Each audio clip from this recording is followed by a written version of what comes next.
Only a fool will keep doing the same thing and expecting a different result. Girl, what are you doing?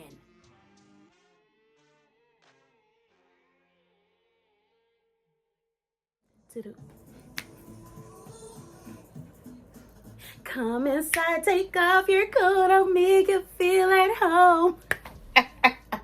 Y'all, that's what David was telling the girl / his cousin in that text, honey. David, you ain't fooling nobody. Damn, Carla with the C, baby, not a K. Because a K is emotionless in this episode, okay? But we'll talk about it, all right? I ain't gonna hold you. I just want to say a few things about this episode.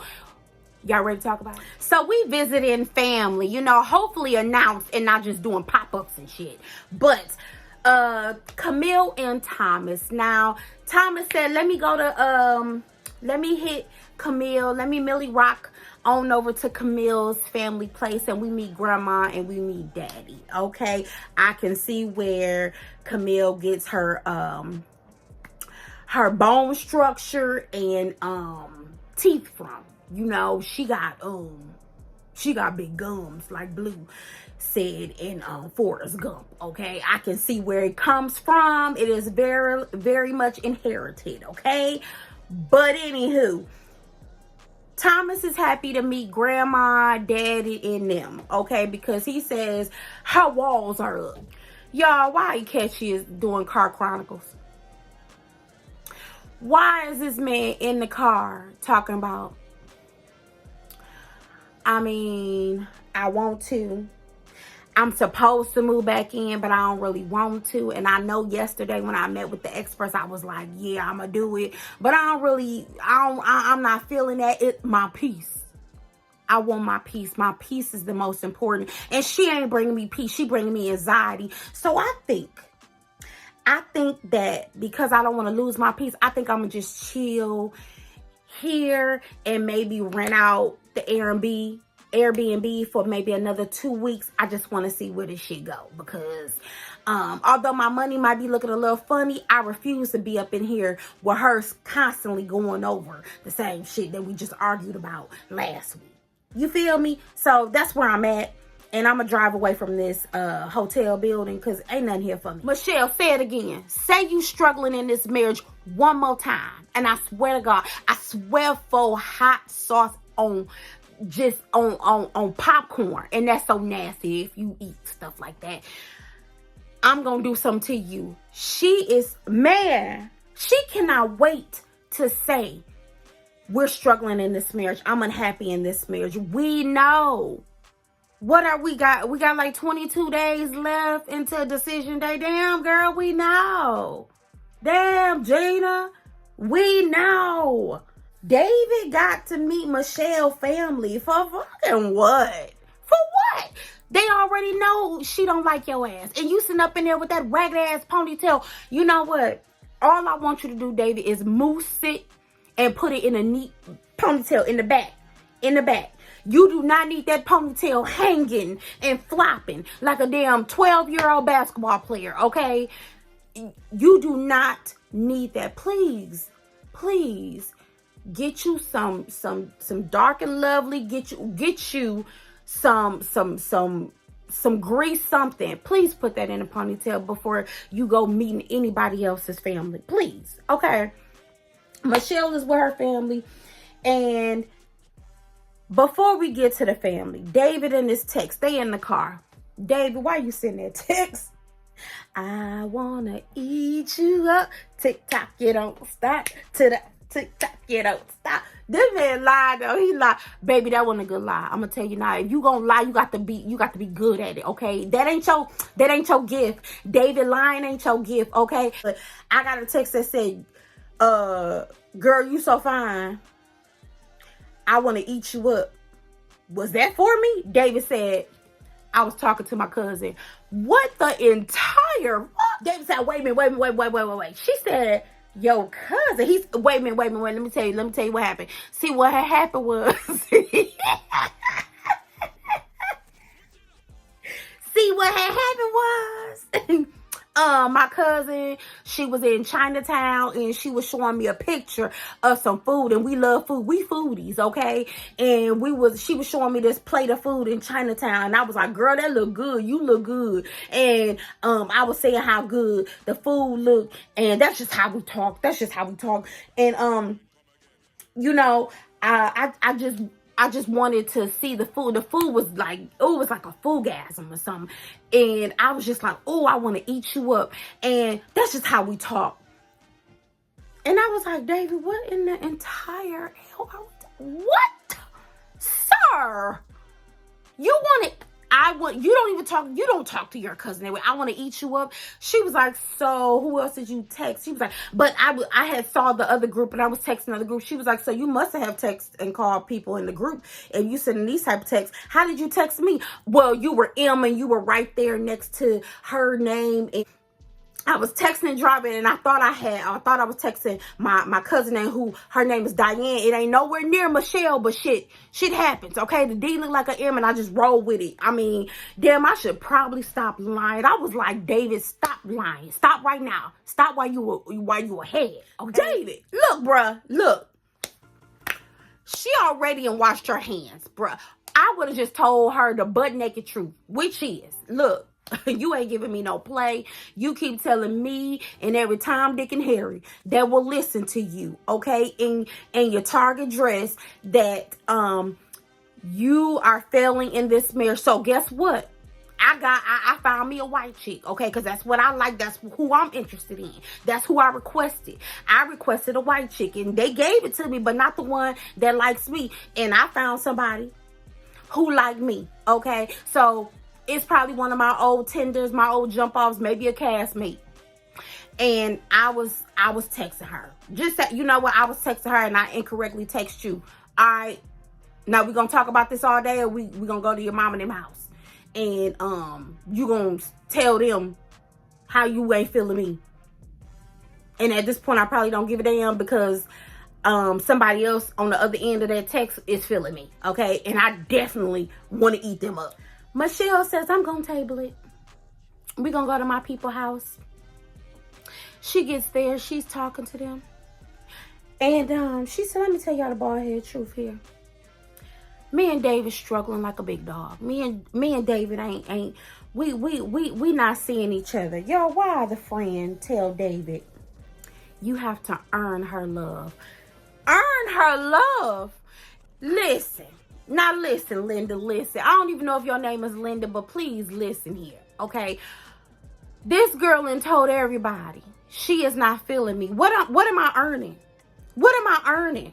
I don't know no damn credits for college. What am I earning here? Earning for what? Okay. Now I know we have established that David ain't got no money, okay? His earning potential is simply potential. Okay, he got a little bit of earning power, but he ain't there yet, all right? She already has said, I feel like David is 10 years under me. He's not on my level, and he needs to get on my level. What? You can't? He ain't on her level. We've established that. So, friend, I know she has talked to you. I know she ain't called you. I know she was on the phone with you at work on the company time. Like, girl, let me tell you about that. Girl, he is not on my level. Let me tell you, he is sleeping between the washer and the dryer. I know you ain't told that girl what's going on in your relationship. So for this girl to say, David, all you need to do is earn her love. And once you earn her love, she will be 10 toes down for you. She will be there for you like nobody else.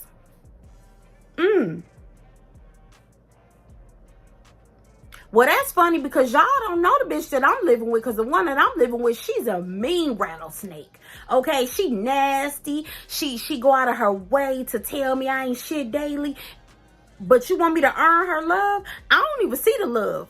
Okay, but you know what? David keep lying to us into himself, talking about, I appreciate her honesty. No, I think that's about to turn real quick, don't y'all think? Madison and Allen, them, y'all ain't never at home. Damn, they the most outside. We outside, huh? We outside, huh? They are the most outside people I have ever met in Married at First Sight. I swear they asked to stay outside. And I'm telling you, went in. This time she got on biker shorts, okay? She ain't gonna never have on real clothes, okay? What they do? They went fishing. This episode, they went and played softball and threw the ball around. This fool can barely catch. Madison and Allen, y'all are always outside. Y'all ain't never in that apartment. Y'all should just live separately and meet up at different places. Because I swear y'all don't film in that apartment. And when you do film in that apartment, y'all are filming a fight. Y'all into it with each other. So you know what? They outside. They at the softball game, and she telling him about her low income life that she carried when she was a kid and how they was on food stamps and welfare. Okay, I said shit, times was hard, and you know, scratching to survive. Okay, ain't we lucky we got it? Good times. Okay.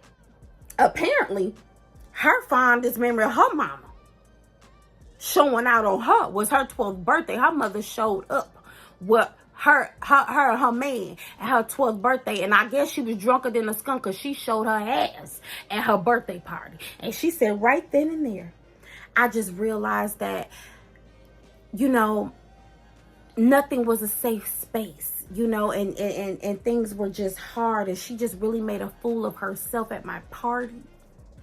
And I was so hurt, you know. Let's just say they did the letters to the young selves. Okay, Allen went fishing and cried like a baby, and they talked about their letters and the different ages. Madison had childhood, like, it's childhood trauma. Okay, in a nutshell. All right, we did get to see Carla and Juan. They born tales. Juan was tore up in that what was that, a bookstore. Juan was tore up, and Carla was emotionalist in that chair like this.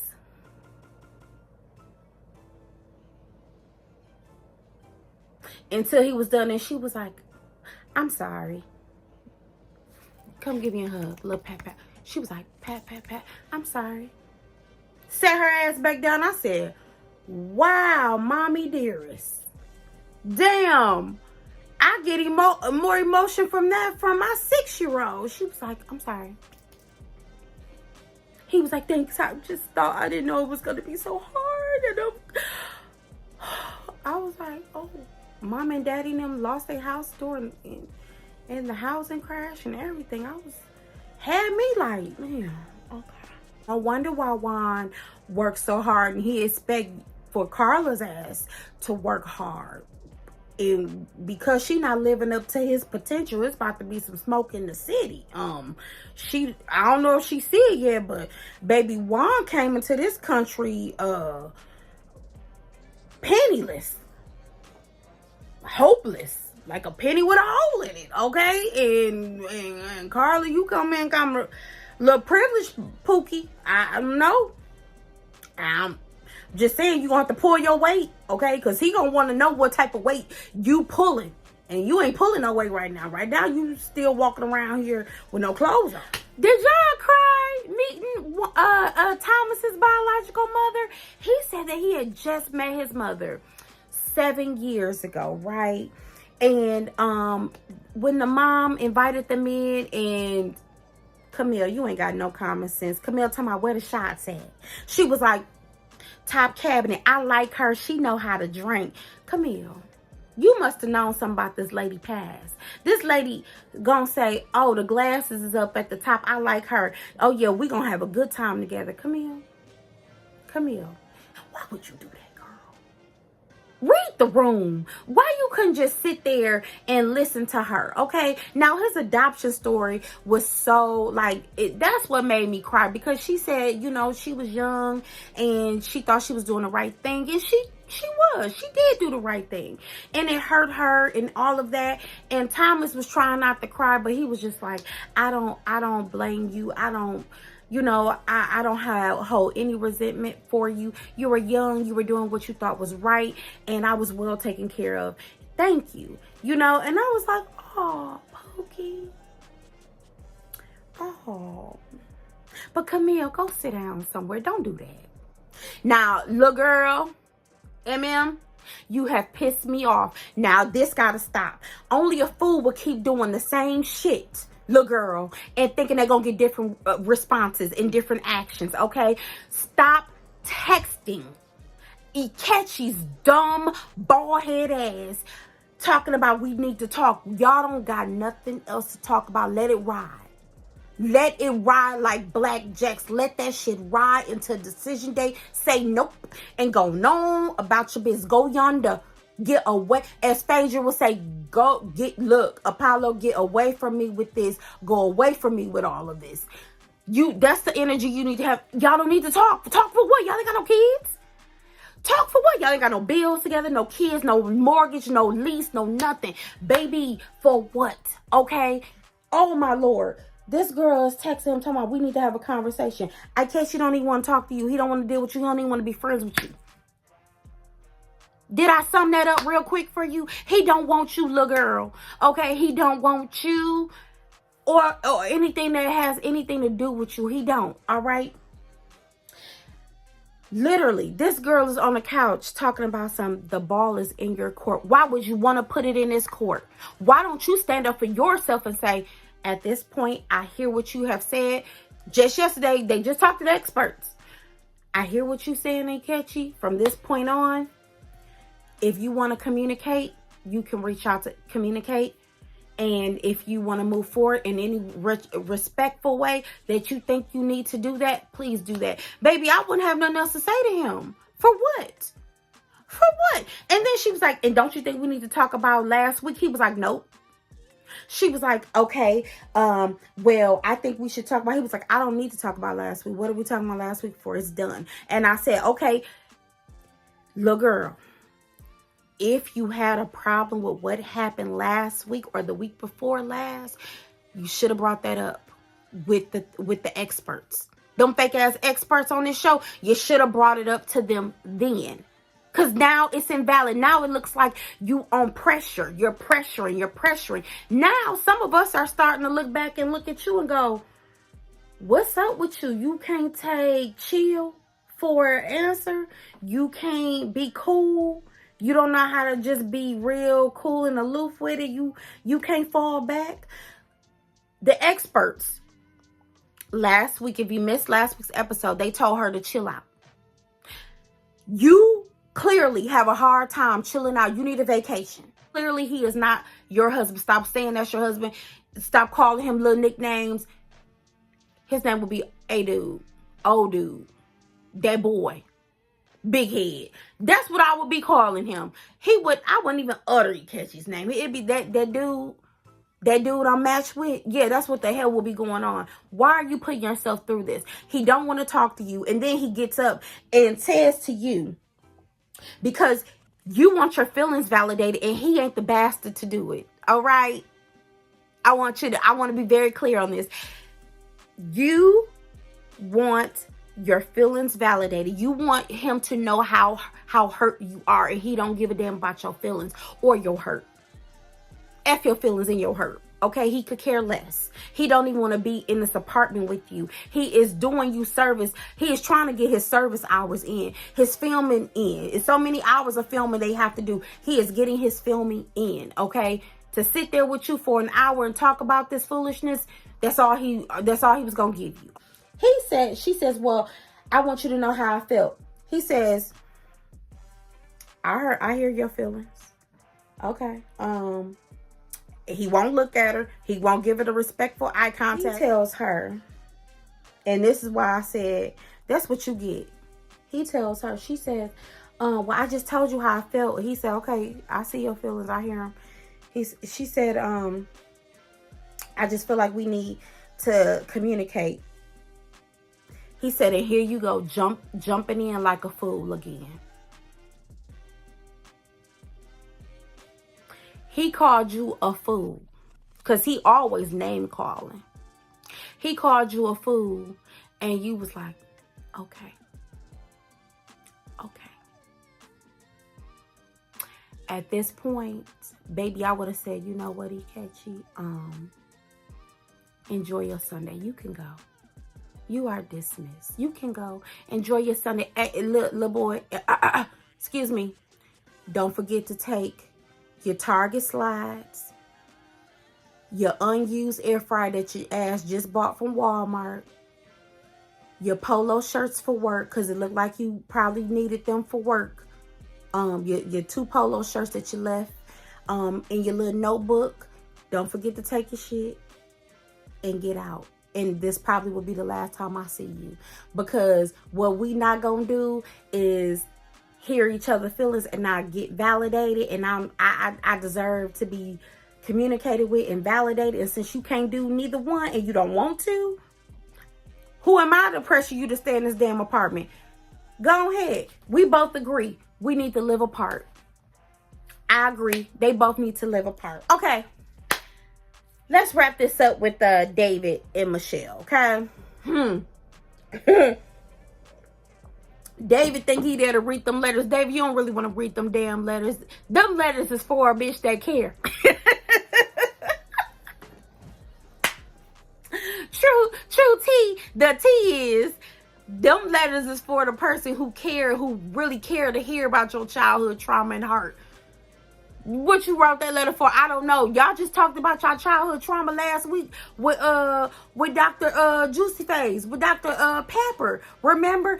So why are we writing letters to our young self? That was the shit we talked about last week. I don't understand. This show is backwards as hell this season. I was like, we should have had these letters some episodes ago. I keep saying that, but why we at the end almost and y'all talking about your childhood? It's beyond me. He was like, we're not going to talk about our child. She was like, no, we're going to talk about that text message. He was like, here we go again.